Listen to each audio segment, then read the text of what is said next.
So, magluluto tayo ng paksiw gamit ang banga. Ayan. Lagyan na natin yung fish. Yan lang. Malinis na yung fish. So, gamit natin ito ating banga.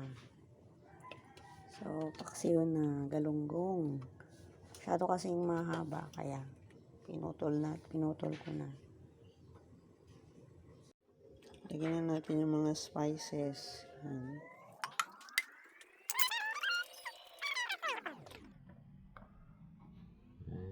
Paghaluin na lang natin.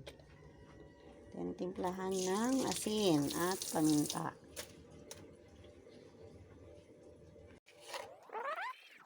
Asin.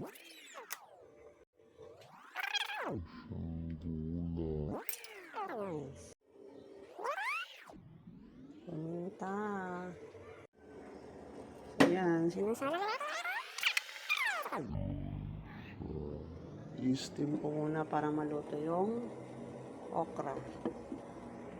So, magandang magluto ng paksiw sa banga kasi hindi yung chemical, yung suka, hindi siya magre-react dito sa material sa banga, which is made of clay.